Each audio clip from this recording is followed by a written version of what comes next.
The infant will play near the cobra's den. The young child will put its hands into the viper's nest. They will neither harm nor destroy on all my holy mountain.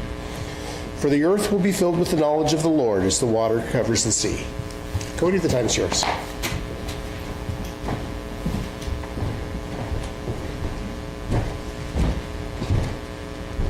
Good morning.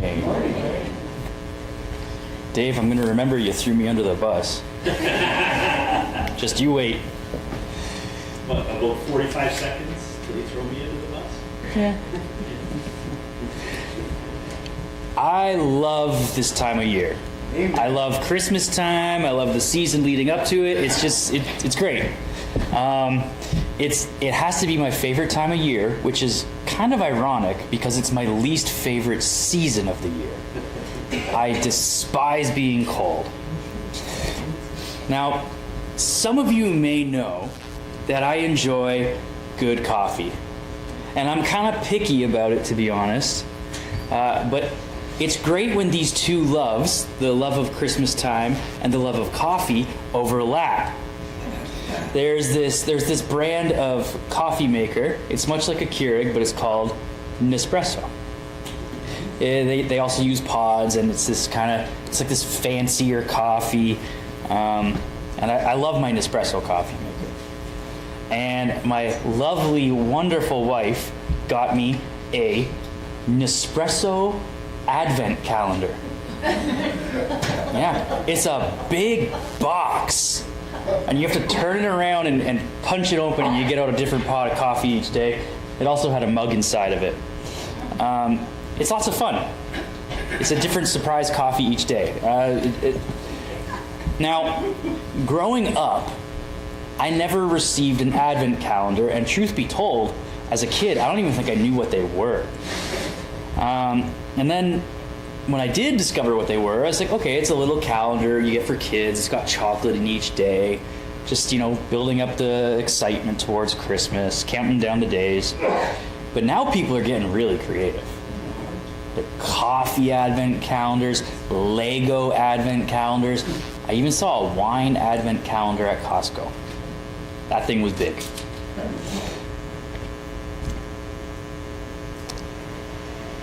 I think they are one of many fun little traditions at Christmas time that should and can have a good purpose. Now, this time of year, and I talk about the advent calendars to sort of get you into the idea of this anticipation, but also to point out that we hear the word Advent a lot this time of year, right? It gets thrown around a lot. Have you ever wondered what that word means or why it gets thrown around? For many, it's simply just a countdown to Christmas, right? With the little calendar. Whether you envision the calendar, the lights draped on the house, with nativity scenes out front, or for others in different traditions, it could be some sort of liturgical practice or something involving candle lighting or whatever. There's a lot that gets wrapped up in that word for a lot of people. For many, it simply means the Christmas season, a happy season of celebrating. But it should, I think, have a more spiritual focus this time of year, a Jesus focus. This term that people throw around is really meant to describe the 4 weeks leading up to Jesus' birth. And it's supposed to be a time of celebration and anticipation.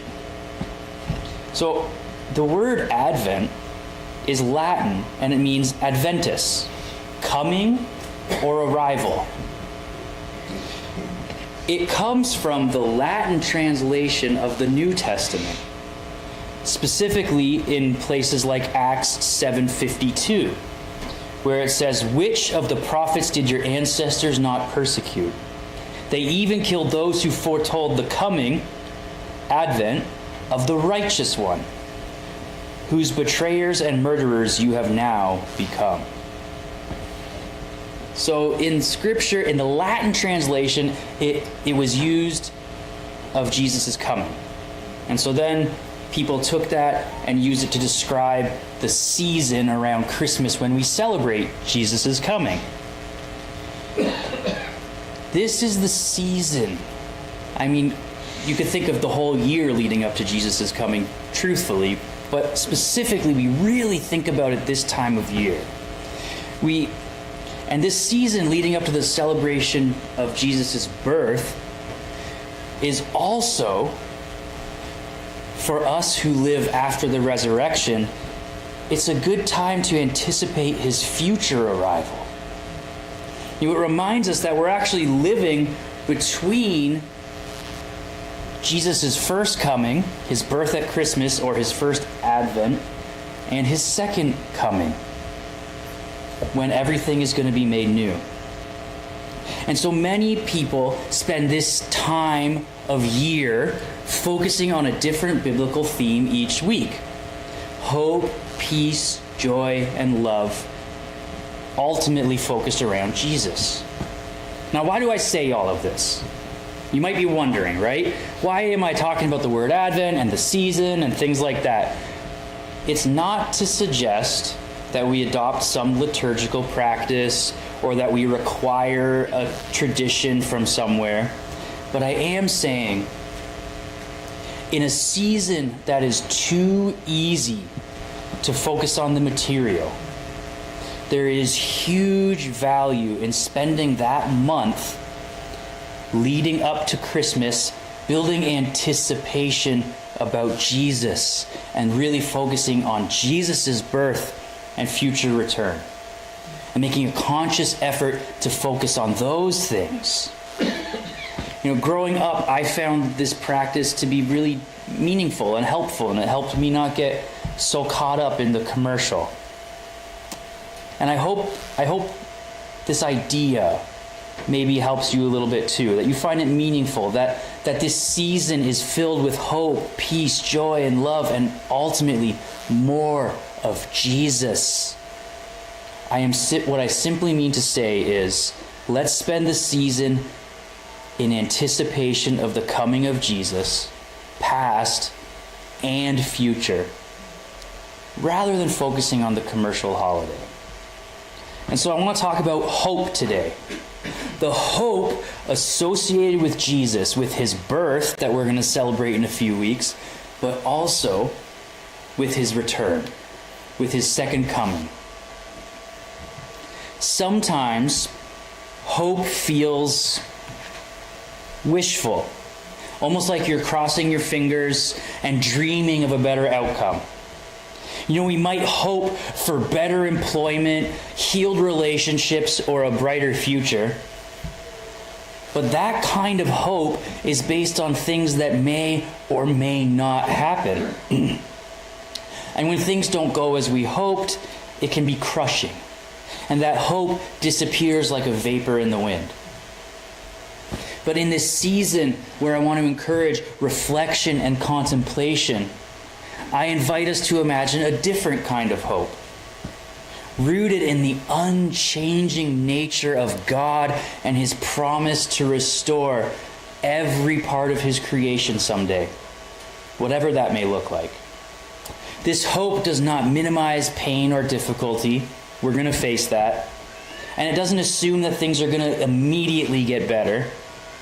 But it faces the darkness in this world with courage and chooses to trust that God's promises will come to pass, guaranteed by his long-proven faithfulness. He is always fulfilling his promises.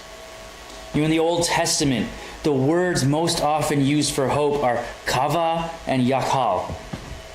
And they are also translated as wait. To hope in God means to wait with patient expectation, trusting that he will fulfill his promises. This kind of waiting leans forward, anticipating the day when Jesus will return to make all things new, just as it meant anticipating the birth of the Messiah for Israel. So I want to look at Isaiah chapter 11 and to sort of wrap our minds around the hope that these people were clinging to. We're going to look at Isaiah 11, 1 through 6. Then a shoot will grow from the stump of Jesse, and a branch from his roots will bear fruit. The Spirit of the Lord will rest on him, a spirit of wisdom and understanding, a spirit of counsel and strength, a spirit of knowledge and of the fear of the Lord. His delight will be in the fear of the Lord. He will not judge by what he sees with his eyes. He will not execute justice by what he hears with his ears. But he will judge the poor righteously and execute justice for the oppressed of the land. He will strike the land with a scepter from his mouth, and he will kill the wicked with a command from his lips. Righteousness will be a belt around his hips. Faithfulness will be a belt around his waist. The wolf will dwell with the lamb, and the leopard will lie down with the goat. The calf with the young lion and the fattened calf will be together, and a child will lead them. At this time in history, when Isaiah gave this prophecy, David's line has been cut down. But the tree endures. The shoot that springs up shows that the line of David is going to have new life. It will be restored. And this shoot is different than any other descendant of David. His rule is described in these paradise-sounding terms. There's no animosity. The wolf will lay with the lamb, the leopard with the goat, the child's going to lead a lion and a calf. And there's going to be some sort of restoration or future for Israel. Now, God's people were waiting eagerly for this day, for the birth of the Messiah that we are now celebrating. And Jesus' birth was the fulfillment of many, many long years of hoping and waiting expectantly for God to fulfill his promises. And this hope carried the people through many difficult times. Isaiah prophesied roughly between 740 and 681 BC. And in the middle of that, Assyria conquered the northern kingdom of Israel around 722 and started deporting its people. And then later we have Babylon conquering Judah and taking its people away into exile, into captivity. Imagine that this prophecy and other prophecies from Isaiah of a Davidic king, of a future for Israel, had to give them hope during those times. And we see that it continues to give them hope even through the Roman occupation up until the time Jesus is born. And even as they anticipated the birth of this Messiah, they didn't really know what that meant. Sadly, it was used to justify several ill-fated rebellions. Because obviously it had to be talking about some conquering king, right? This root of Jesse, this king, was supposed to come and free them and conquer their enemies. But instead, he arrived in the most shocking way. Born to a virgin, humbly in a manger surrounded by animals. He shook everything up in his life on earth, talking about the kingdom of heaven, an upside down kingdom where the last will be first, and where love and humility and service are highly valued, and where deliverance doesn't come from a conquering army, but from a sacrifice. And he also promised that there would be a future restoration and renewal for all people who follow him. On the other side of Jesus' death and resurrection, we have a fuller understanding of what his birth really meant. And so we hope alongside the people of Israel. We celebrate his birth with hope for his second coming, when everything will be made new, when we will dwell with God forever. And so let's look at that future hope. Romans 8:18-25. Paul writes, "For I consider that the sufferings of this present time are not worth comparing with the glory that is going to be revealed to us. For the creation eagerly waits with anticipation for God's sons to be revealed.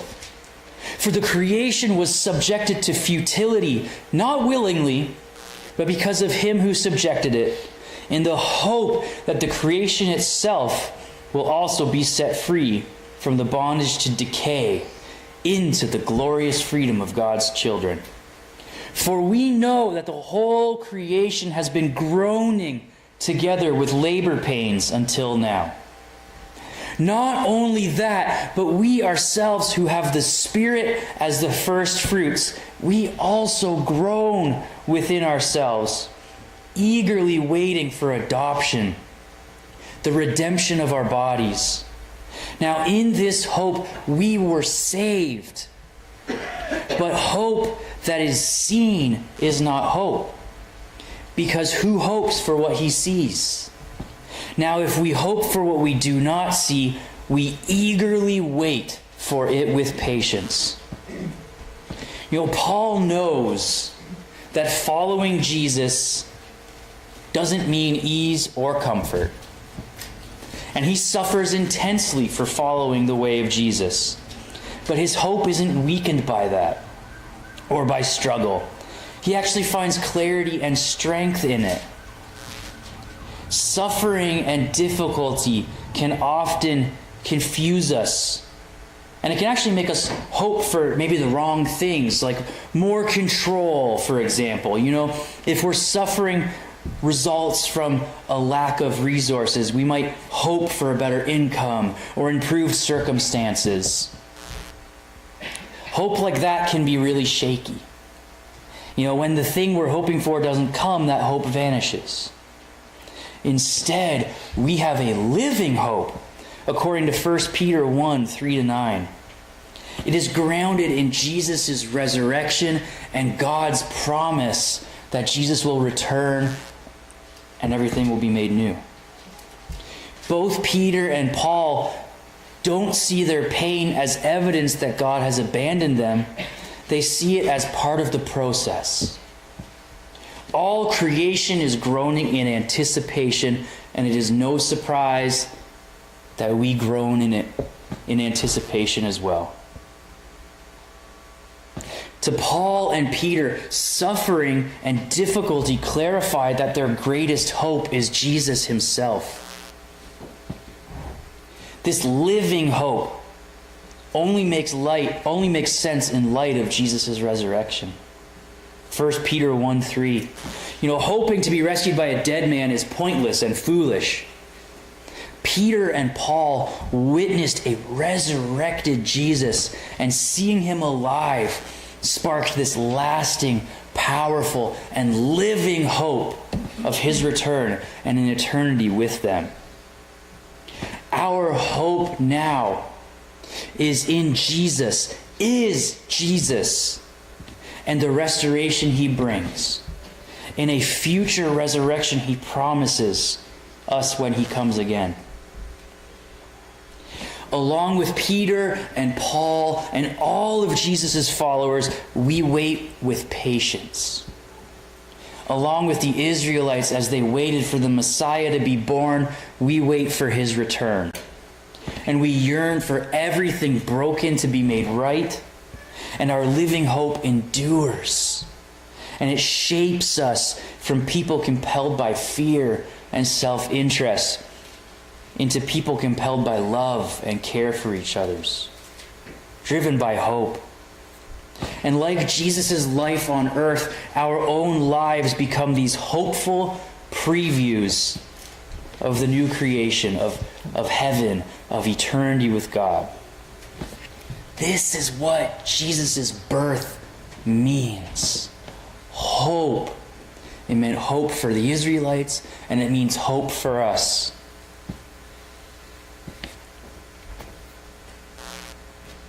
What can we do with this hope?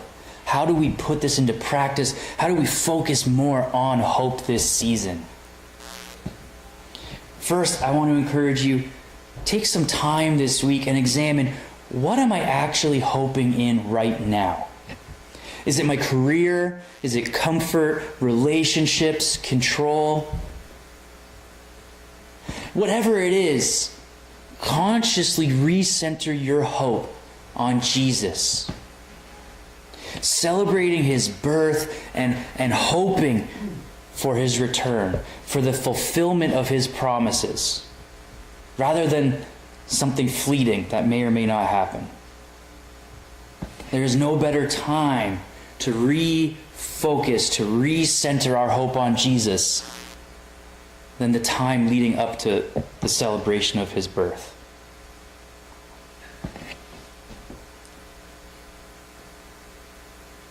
Identify an area in your life where you're hoping for an outcome, you're waiting for God's answer, but you feel like there's this delay or like you're stuck. And instead of grasping for control, pray daily, Lord, help me wait with this patient expectation. And look for the small signs of God's faithfulness, because they are everywhere. And when hope feels thin, deliberately rehearse the story that we find in Scripture, that of God's past faithfulness to Israel, who was waiting for the shoot from Jesse, and the surprising humility of Jesus' birth and the promised future resurrection and renewal. Letting that story reframe your present one. And throughout the next couple weeks, adopt a simple practice that keeps Jesus' coming in view. I encourage you to take time and read through Isaiah 11 and through Romans 8 together with your family and think about it and the hope that Jesus means. And then briefly name maybe the areas where you're longing for God to make things new. And be confident that it will happen someday. So let this Advent, this time, this season, not just be counting down days, but leaning forward in hope, trusting that the same God who kept his promises in Jesus' first coming will keep every promise at his second coming. Because Jesus has risen, our hope is alive, so wait with patience and love courageously, and let your life be a small preview of the world that he's bringing.